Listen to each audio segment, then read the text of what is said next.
Hello दोस्तों, कैसे हैं आप लोग। दोस्तों आई होप आप सभी अच्छे होंगे, स्वस्थ होंगे, तंदुरुस्त होंगे और अपनी तैयारी मन लगा के कर रहे होंगे। दोस्तों एक बहुत बड़ी न्यूज आज आपके लिए है। जैसा कि दोस्तों आप देख सकते हैं, उत्तर प्रदेश लोक सेवा आयोग की तरफ से मच अवेटेड जो एग्ज़ाम कैलेंडर है 2024 का, आज 12 जनवरी 2024 को वो जारी कर दिया गया है। जी हाँ दोस्तों, काफ़ी समय से इसका वेट किया जा रहा था और ये अंदाज़ा भी था और आप देख भी रहे थे तमाम अदर सोर्सेज पे कि बहुत जल्द आपको ये कैलेंडर देखने को मिल सकता है। और आज फाइनली ये एग्ज़ाम कैलेंडर जारी कर दिया गया है, जिसमें कुछ जो डेट्स हैं वो बहुत इंपॉर्टेंट हैं और कुछ डेट्स हैं जो कि पहले से ही एक्सपेक्टेड थी। लगभग वही डेट्स यहाँ पे आपको देखने को मिल रही है। तो अगर बात करें कि कब से स्टार्ट हो रहा है, तो जो कैलेंडर है वो आपका 28 जनवरी से स्टार्ट हो रहा है। 28 जनवरी और 4 फरवरी ये दो डेट आरक्षित कर रखा है आयोग ने। उसके अलावा आपको पता है कि समीक्षा अधिकारी यानी RO ARO का जो एग्ज़ाम है, तो RO ARO का जो एग्ज़ाम है वो आपको पता ही है 11 फरवरी को प्रस्तावित है, तो वो 11 फरवरी को होना है। इसके अलावा 3 डेट 25 फरवरी, 3 मार्च और 9 मार्च ये भी आरक्षित कर लिया गया है। इसके अलावा जो सबसे इम्पॉर्टेंट सबसे बड़ी डेट है वो है 17 मार्च 2024, जिसमें आपको पता है सम्मिलित राज्य प्रवर अधीनस्थ सेवा प्रारंभिक परीक्षा 2024। ठीक है, तो ये डेट आपकी है 17 मार्च। पहले से ये अंदाजा था, तमाम वायरल भी हुआ था कुछ नोटिस, जिसमें पहले 24-25 दिखाई दे रहा था, उसके बाद 17 मार्च आपने देखा कि ये होने वाला है। तो 17 मार्च एंटिसिपेटेड। उसके बाद 22 मार्च को अगर हम देखें तो स्टाफ नर्स यूनानी आयुर्वेदिक पुरुष प्रारंभिक परीक्षा होगी। 7 अप्रैल को अगर हम देख रहे हैं सहायक नगर नियोजक प्रारंभिक परीक्षा। और एक जो अगला इंपॉर्टेंट है वो क्या है, APS का जो टाइपिंग शॉर्ट हैंड टाइपिंग है ये स्टार्ट हो रहा है 9 अप्रैल से। तो 9 अप्रैल से टाइपिंग और शॉर्ट हैंड का जो टेस्ट है वो स्टार्ट हो जाएगा APS का। ये भी एक इम्पॉर्टेंट न्यूज़ है आपके लिए। इसके अलावा अगर हम बात करें,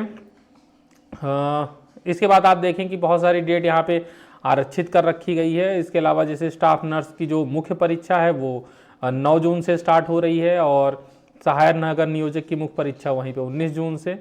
और सबसे बड़ी बात अगर यहाँ पर आप एक डेट देखें वो क्या है, वो है कि जो आपका UP PCS वाला जो एग्ज़ाम है उसका जो मेंस एग्ज़ाम है वो 7 जुलाई से स्टार्ट हो रहा है। तो आप देखेंगे कि काफ़ी त्वरित गति से चीज़ें चल रही हैं। और जो पेपर में दिया था, आपने पढ़ा था, जो टारगेट था आयोग का कि 9 महीने के अंदर हमको जो PCS का जो हम नोटिफिकेशन से लेकर के और फाइनल इंटरव्यू के रिजल्ट तक जो 9 महीने का उन्होंने टारगेट लेके रखा है, वो कहीं ना कहीं इस कैलेंडर से दिख रहा है वो कि वो भी जो है पूरी करने की पूरी तरीके से कोशिश की गई है। इसके बाद अगर आप देखें दूसरी जो सबसे इंपॉर्टेंट डेट है वो है RO ARO के मेंस एग्जाम की। 28 जुलाई से RO ARO का जो मेंस है वो भी होना है। इसके अलावा अगर हम बात करें उत्तर प्रदेश प्राविधिक शिक्षा अध्यापन सेवा परीक्षा 18 अगस्त। इसके अलावा कुछ डेट हैं जो कि आरक्षित की गई हैं। इसके अलावा अगर आप देखेंगे तो वैज्ञानिक अधिकारी स्क्रीनिंग परीक्षा है, चिकित्सा अधिकारी होम्योपैथिक, तो इनके लिए डेट्स आरक्षित की गई हैं।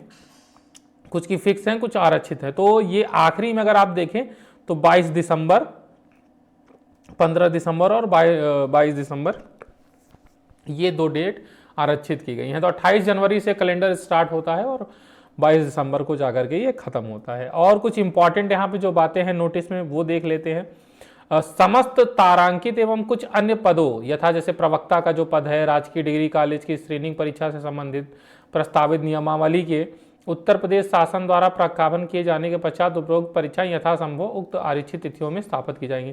जो प्रवक्ता वगैरह की है, ये सब जो आरक्षित तिथियां हैं इसके लिए ही आरक्षित किया गया है किस डेट पे इनको ऑर्गेनाइज किया जाए। ठीक है ना।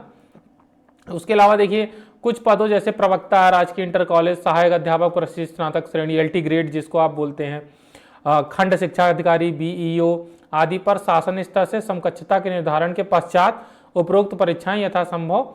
तो देखिए BEO के लिए भी यहाँ पे स्कोप कर दिया गया है, डेट आरक्षित कर ली गई है। तो इसका मतलब है कि निश्चित है कि आपको BEO की भी वैकेंसी देखने को मिलेगी। समकक्षता वगैरह का जो दिक्कत है उसको दूर करने के बाद उसका भी नोटिफिकेशन देखने को मिलेगा और 2024 में ही आपको BEO का एग्जाम भी देखने को मिलेगा।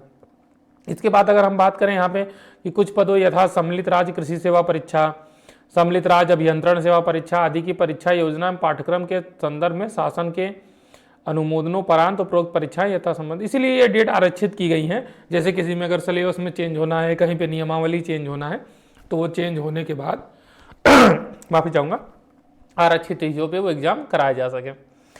उपर्युक्त वर्णित पदों हेतु अर्हता धारित करने वाले सभी अभ्यर्थियों से अपेक्षा है कि वह तत्काल एकल आवासीय, देखिए इसमें साफ साफ लिखा है कि अगर आप यूपी पीछे उत्तर प्रदेश लोक सेवा आयोग से कोई भी एग्जाम देना चाहते हैं तो जो OTR स्कीम है, तो OTR रजिस्ट्रेशन आप जरूर करा लें, ठीक है, क्योंकि OTR के थ्रू ही एप्लीकेशन फॉर्म भर सकते हैं, तो OTR जरूर आप करा लें, ठीक है ना। और एक जो सबसे इंपॉर्टेंट है कि उपयुक्त तिथियां संभावित हैं, अतः विशेष परिस्थितियों में तिथियों में परिवर्तन किया जा सकता है, इसीलिए बहुत सारी डेट यहाँ पर आरक्षित की जाती हैं।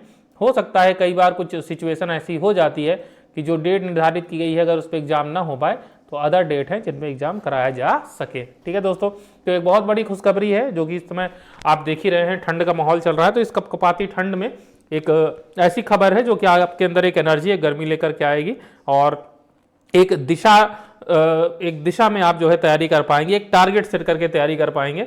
जैसा कि आपको पता चल गया है कि यूपी PCS के प्री में और मेंस में भी आपको एक हाँ सही कह सकते हैं कि बहुत ज़्यादा समय तो नहीं है, लेकिन जितना समय मिलना चाहिए उतना समय आपको मिल गया है। और प्री में हाँ कह सकते हैं कि बहुत ज़्यादा समय आपके पास नहीं है, तो आप अपनी तैयारी जो है पूरी अच्छी तरीके से करें। हमारी शुभकामनाएं आपके साथ हैं और जाते जाते हमारे वीडियो को लाइक ज़रूर कर दीजिएगा। चैनल पे नए हैं तो चैनल को सब्सक्राइब कर दीजिएगा और वीडियो को ज़्यादा से ज़्यादा शेयर कर लीजिएगा।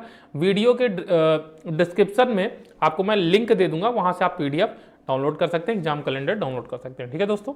तो मिलते हैं अगले अपडेट में, तब तक के लिए धन्यवाद।